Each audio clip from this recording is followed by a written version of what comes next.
Welcome to Mental Health Breakthroughs for Young Adults and Families. I'm your host, Carey Conley. This podcast is dedicated to helping young adults navigate through the challenges and learning curves that they're experiencing in every area of life. My personal episodes will be dedicated to helping you with getting clarity, direction, moving through adversity, and living with purpose and hope. I will also be bringing you amazing guests to discuss topics such as finances, career choices, relationships, grief, addiction, positive mindset, mental health, and more. I am on a mission to help you live a life that you love and have the confidence to go after your dreams.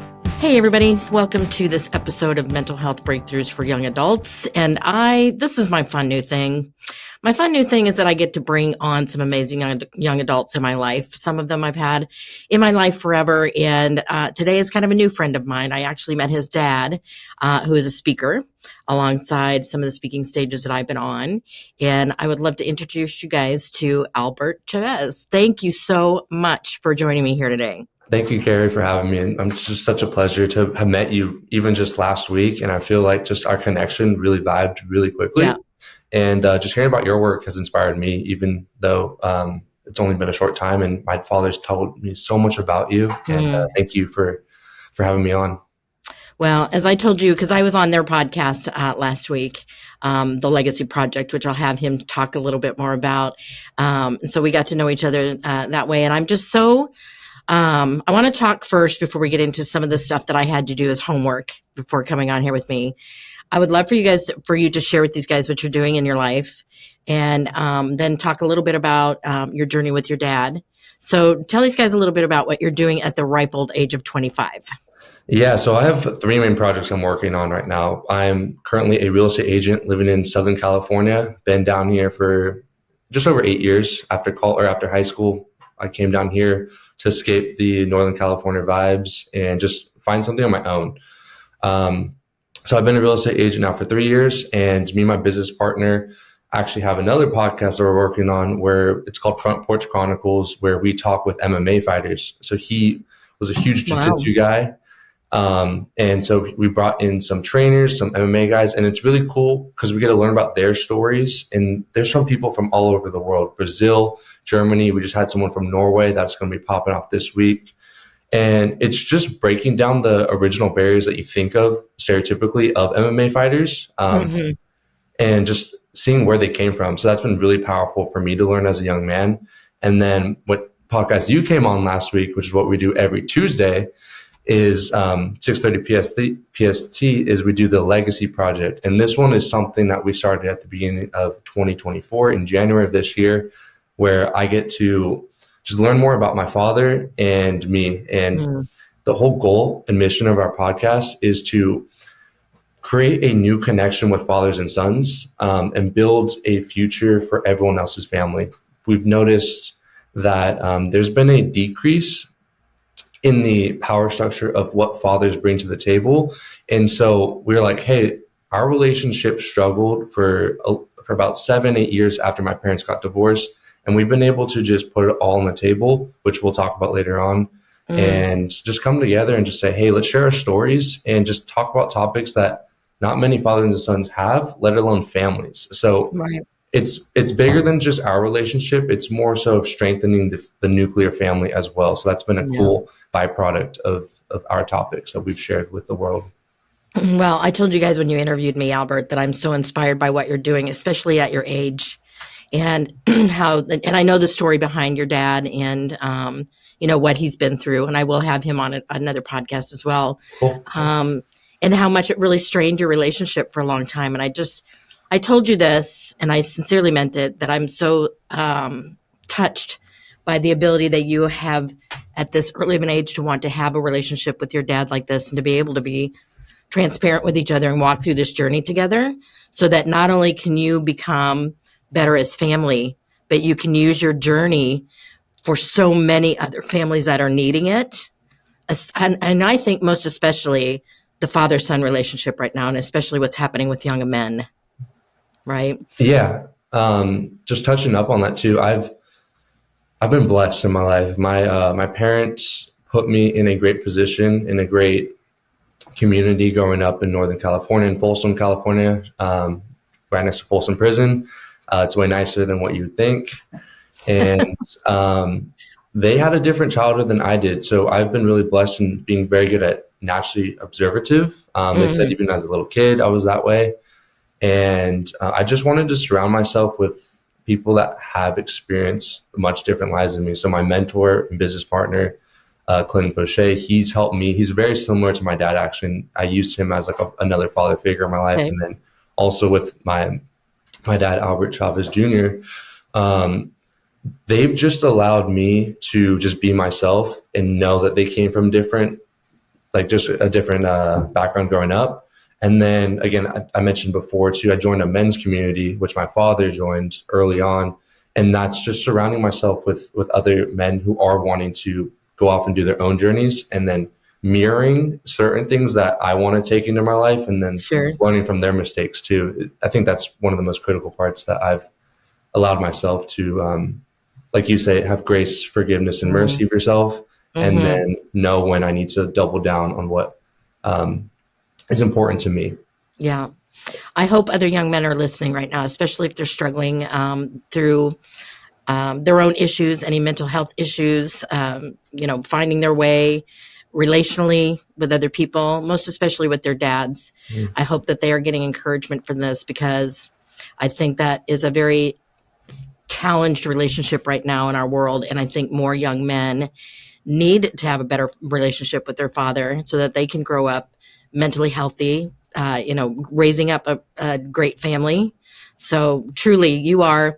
What was the thing you just said to me a minute ago that I said I want to coin this phrase? Yeah, for me, it was cool and inspiring because you have so many great young guests on. It's like a new league of superheroes that New league of superheroes.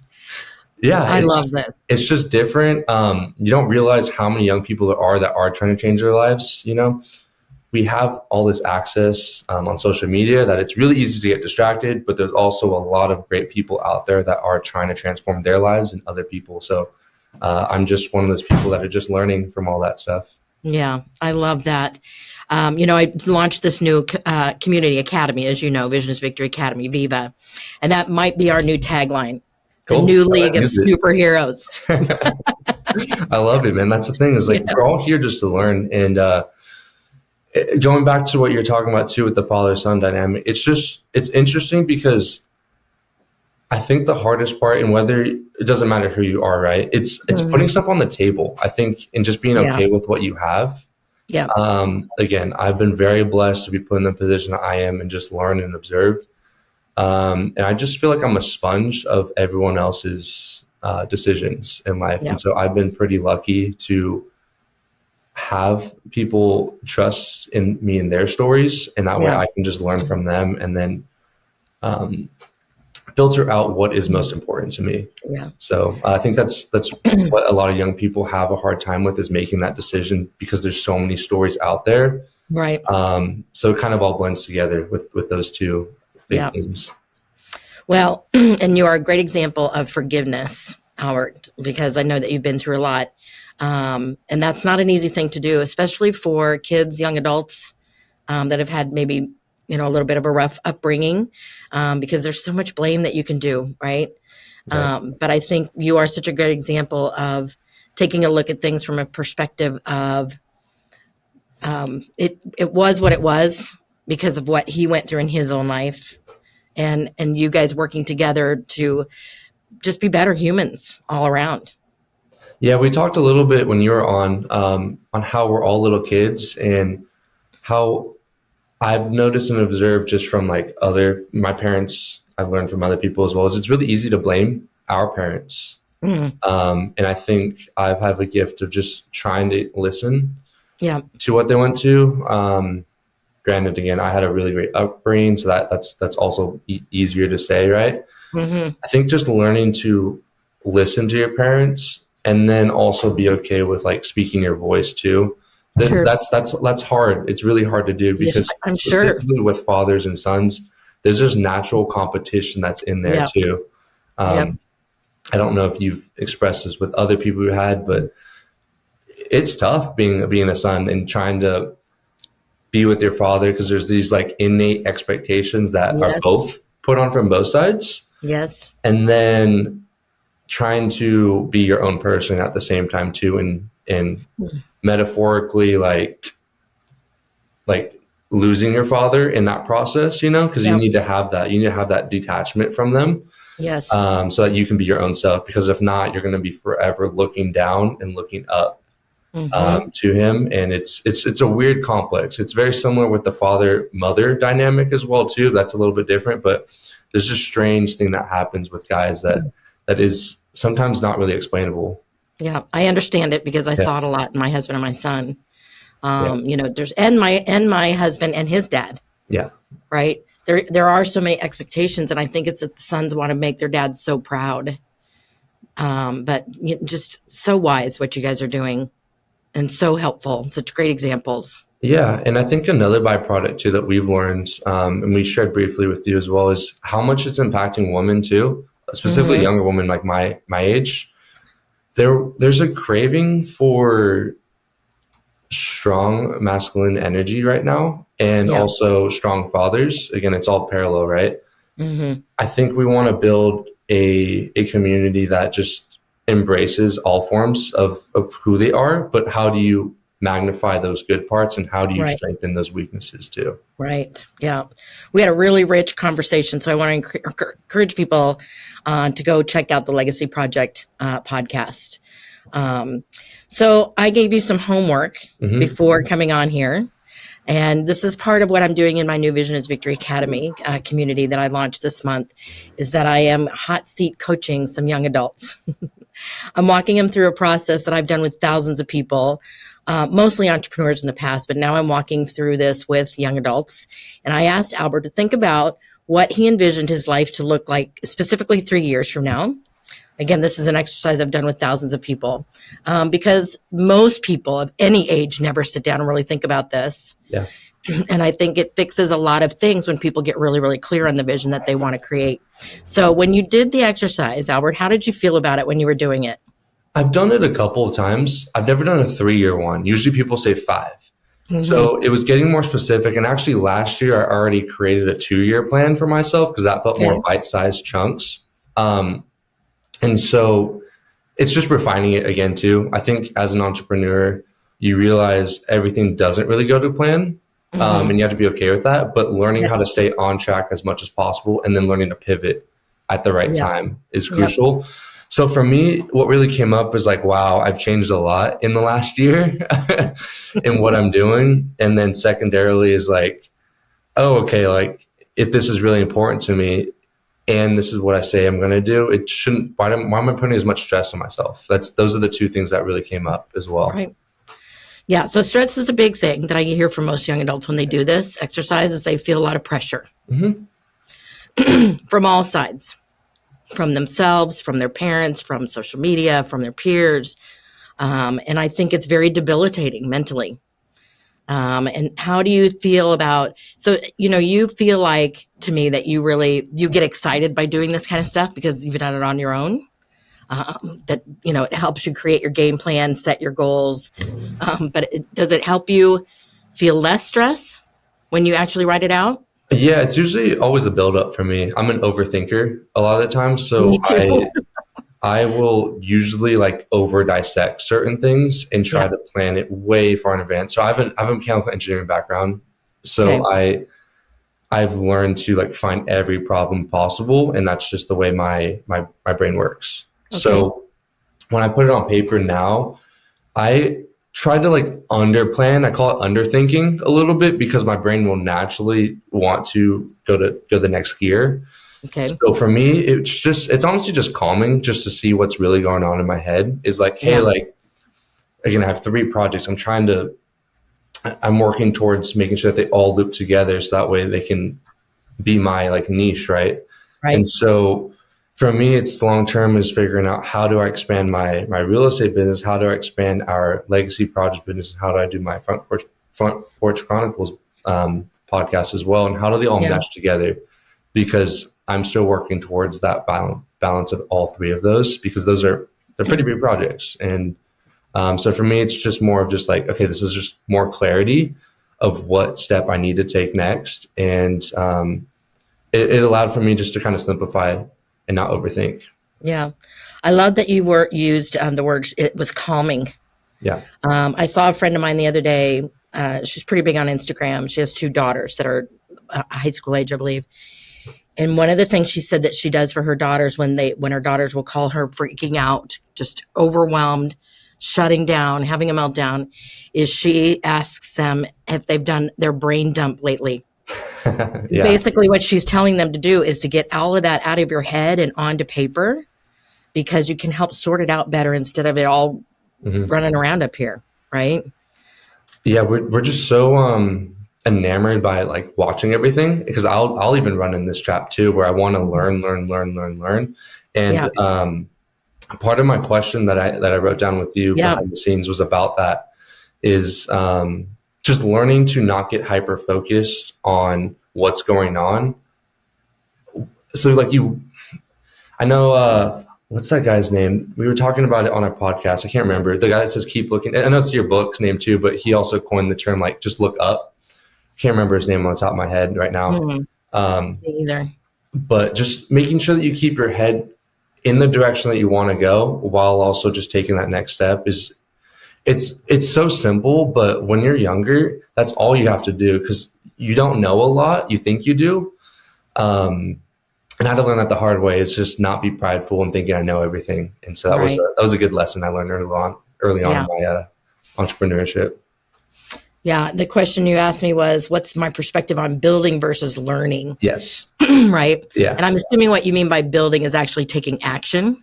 Yeah. So I don't know if you've learned of the exploit versus exploration little thing. Are you familiar with that? No. Okay. I don't know who really wrote about it, but I know a lot of psychologists talk about it. There's one guy named, he's a Welshman. I can't remember on the top of my head, but he talks about this. And it's really, I learned this last year actually, and it helped me balance work and play life, because they're so connected.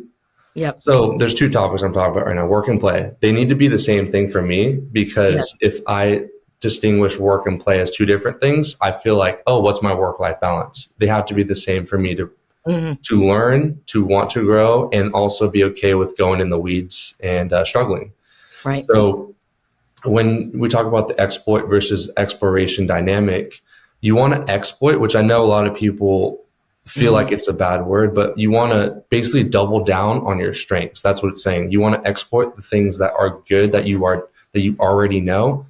And then when you're trying to learn something, that's the adventure portion, the exploration portion. And this is beneficial for stuff that you don't know. And there's this balance that always happens on a small scale and on a macro scale. Okay. So for me, I love to explore a lot and find new things. I'm very open-minded. The fault of that is then I don't double down on my strengths. And then so I can easily get trapped in doing too many things at once, because you're trying to explore too many options rather than doubling down on what your strengths are. So there's a big rabbit hole you can go down to, but that's the fundamental layer. So this is my advice on that I would give you. Excuse me, I am really, really good at staying in my lane. So I know what my strengths are innately, what I'm really, really good at, what I enjoy doing. When I do it, it makes the biggest impact in the world. It's fun for me to do it. I can do it in my sleep. It's my zone of genius, right? I like that. Everything else, if it's hard for me to learn it, or I don't enjoy it and it drains my energy, I don't do it. I may learn just enough so that I know enough, but I don't do it. So I either dump it all together or I delegate it. All right. Because there's only so much time in the day. And in order for us to keep that joy, and I do believe also that work and play intertwine for the most part. Yeah. We have to stop trying to do everything. Right. Right. There used to be the mantra that, you strengthen your weaknesses. And what I've learned is it's not the case at all. What you do is you stay in your strength so it gets bigger and it can expand. And then you let other people be in their zone of genius. Right? Yeah. Because when you're trying to learn all that stuff, it's taking you away from doing what you're really called to do. Right. Right. And we can't then go execute it. I think so. Yeah. It's, it's a weird balance with that too. I wonder, I'm always perplexed too, is like, how does that impact with age too? Is that a factor as well? You know, granted, since I'm younger, I have more options, right, to do Yeah. it. I'm not saying, I think that's the best way to go, is to strengthen your strengths. Gary Yes. Vee talks a lot about this as well. Yes. I also wonder, is that as your age increases, right, as you get older, it's kind of like when you feel like you're that old school like athlete, right? You're going to have to switch a little bit as well, because you're not going to be able to go as far. You're not going to be able to do the same stuff. I'm always curious by that as well too.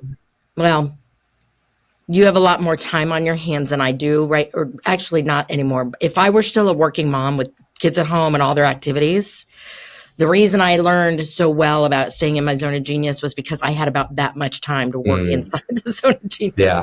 So the upside is you have all the time on your hands right now, right? Right. The downside is you have all this time on your hands to do all that stuff, right? So I don't know that it's an age thing. It might be a lifestyle thing in a season. Yeah.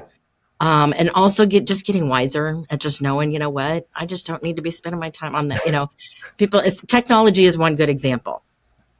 You know, when I'm building something like this young adult community, the Visions Victory Academy, okay, my zone of genius is bringing people into it. Cool. When I speak on stages, when I do the podcast, when I have phone conversations, my zone is to inspire people.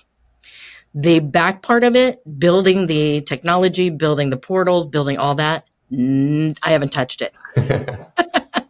I have a business partner, Brandon Hines, who you know. Cool. He's the partner that's doing the back end building, right?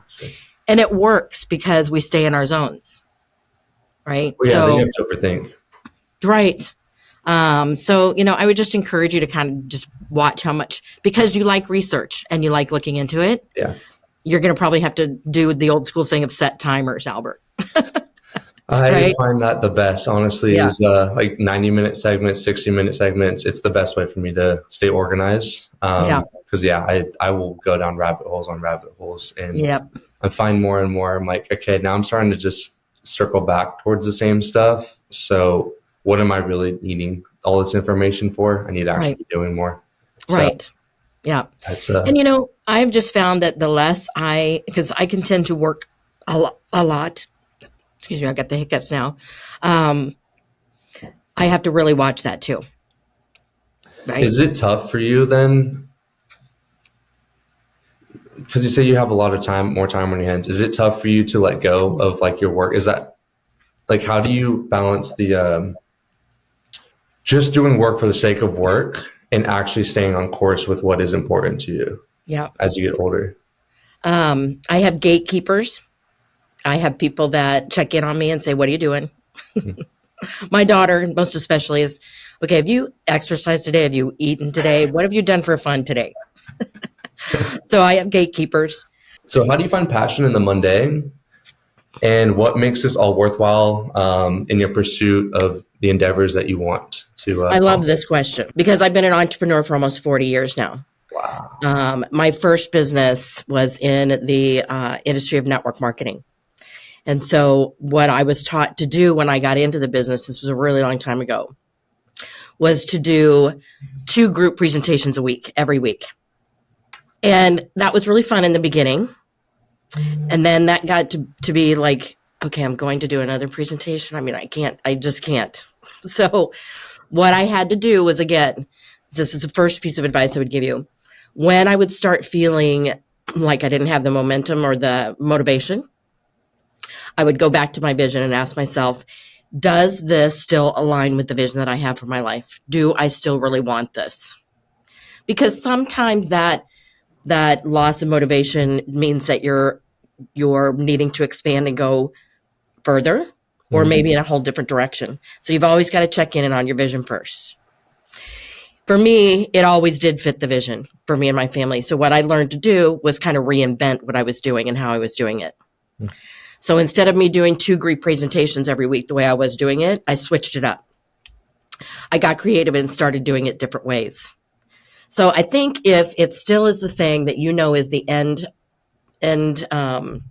result of what you want to create your life, You just have to get creative and start looking around and going, how else can I do this to keep this fun, right? Yeah, you made a good point too, because everyone wants to find that passion, right? And I think it's kind of like a new relationship, right? Yes. It feels sparks. The sparks fly. You feel so good, and with everything's so new now because it's Yes. so quick. The biggest thing that I have learned, because I have a love-hate relationship with running. I love it. I love it so much. And then sometimes I'll just find lulls. I'm like, why am I doing this? I know I enjoy it afterwards. I feel good during, but what's that reason for not wanting to start? Um, I think it's just figuring out different ways that no matter what, it's part of my process. And if this is something I want down the line, and you made a Right. really great point of reintroducing your vision, and it might be something that is already there, but just rephrasing it, finding whatever it is for me, Right. allows for me to have more grace, and then allows for me to want to get better at it every single time I try it again. Right. So it's really good that you mentioned that. Yeah. I also I've surrounded myself, and this is the importance of community, Albert. Mhm. I surround myself with people who believe in my vision. They believe in where I'm going and what I'm creating. And they are the people on the days where I'm just going, I just don't know if I can do this one more day. They are the first ones to say, okay, when was the last time you took a vacation or just, went and said, did something fun? Uh-huh. That's usually an indicator that you need a little break. And they're also the ones that remind me, you know what, you're going in the right direction. Just take some baby steps today. Go do something you enjoy doing. Get back at it tomorrow. So It you need seems to like have the that. right people. Sorry, Yeah, I just was about to say, it seems, but like you just said, it seems like that's something more and more it's so enriching to have those people around you. yep, I had to get like just allocate my time differently with certain people, because if they're yes, not going to want to like be there for me, then mhm, what's the point of having it long right, term? Like I grew up with a lot of the same people down here in Southern California that I grew mhm, up with in Northern California. And it felt like I didn't know how to grow anymore because we yeah, were branching off and just staying because it was easy, right? yes, And the more I realize is like, you're gonna do your own thing anyways with certain people, but along the way, they're gonna be there when you're not feeling like you want to work out, when you're not feeling like you want to, mhm, pursue the thing that really drives you going on. And mhm, it's usually the people that are going to be straight up with you as well and say, hey, like, this is something you're not seeing right now, and mhm, just ask a couple of questions, and that might spark something new that you didn't even realize you were doing. And right, that I think that's what a lot of younger people are craving right now. And I appreciate you sharing 3000%. that, Carey. Well, and this is again why I created Viva, Albert, because inside Viva are master classes from the world renowned experts in different topics that you can learn from around money, uh, relationships, healing, self care, all the things. Keep loading in new master classes all the time because I know that your your age group needs that community, but you also need that mentorship of people that are wanting to pour into you right now. And the common theme of today, because I've recorded now 5 podcasts Oh today, wow. there's always a common theme that comes out of every conversation. And the common theme for today was ask for help. Hmm. Every single expert that I interviewed today, I said to them, what would be the number one thing you'd want to tell these young adults? And they all said, ask for more help. I'm curious, just was the average age like older than me, like 30s, 40s, 50s, like way older? Yeah. Yes, you are Yeah. my only young adult today. I was about to say that's a huge one. Mm, I can't speak for everyone, but I noticed even with just like myself as like being a man, I noticed that that's a hard thing for me to do mhm, is ask for help. And I feel more and more comfortable doing that when not only am I doing what's right, but just trusting the people that I know are not going to put shame on it, not going yeah, to look down on me. I think that's also really crucial too, is finding those yeah, people that want to be there during that that you time, can that hard trust. time. But here's the thing is that we didn't get this wise to die with not sharing this knowledge. Right. It's an honor to be asked. We want to be asked. Hmm. It's why we do what we do. And I think so many times, like you said, it's just hard to ask because you think they're too busy or they're intimidating or whatever that is. And it couldn't be further from the truth. Yeah, there's a lot of people out there that want to help too. And I Yeah. think our friends, like, even when someone's like, even when one of my friends doesn't ask me, I'm like, hey, dude, like, you could have asked and I would have gladly have been there for you. And Yeah. Be there for each other. it's, Yeah. like you said, there's a huge craving out there. And I love what you're doing, Carey. Thank you so No. much for just like inviting me out here and wanting to have me share. This is the first time I've ever done this, like just one-on-one with someone. So this is Yeah. cool. Usually I just make those projects myself and do it. So it's a little different, but it's fun. Well, I know we'll do this again. Yeah. I'm encouraged by the vision that you have for your life, Albert, and the things that you're already doing at a young age to help people. Thank you. If you have any more questions for me, feel free to ask me. I want to tell you that I'm part of Vision is Victory, the Academy. If you're in the community, I go into the community once a month and do more of this, more cool. answering questions, coaching, bringing in some of the masterclass experts to do Q&A. I'm really excited about that. So I'm Yeah, I thrilled would that love you're to a check part of it it. out. Yeah. I'll have to let some of my friends know too. One of my buddies actually follows you too, and I didn't even, before I knew who you Oh, were. wow. And so I don't know how he heard about you, but I'm going to ask him tonight when I see him. Yeah, do. I would love to hear that. Yeah, of course. Yeah. Yeah, thank you so much for having me. It's always a pleasure learning so more fun. about you and your story. I have a million questions. I know I'll probably be texting you when we're off. Please send them my way. I would love to answer them. Yeah, well, thank you so much. Yeah. Thank you, Albert. Thanks for your time. I hope that all of you listening to this episode are getting some encouragement, especially around our young adult community and what they're needing right now. And I'm just honored when I get to bring on a young adult like Albert, who's willing to be transparent and really wanting to work on his life. So thank you for listening to this episode, everybody. Please share it out. And I'm here to just keep reminding you to keep looking up. Design the life you've always dreamed of with Viva, Vision is Victory Academy. Join us and discover how to transform your vision into victory. Whether you're seeking clarity, resilience, or a path to personal growth, Viva is here to guide you every step of the way. Don't wait for life to happen to you. Make it happen with Viva. Sign up today at visionisvictoryacademy.com and take the first steps towards a life of purpose and passion. Your future self will thank you.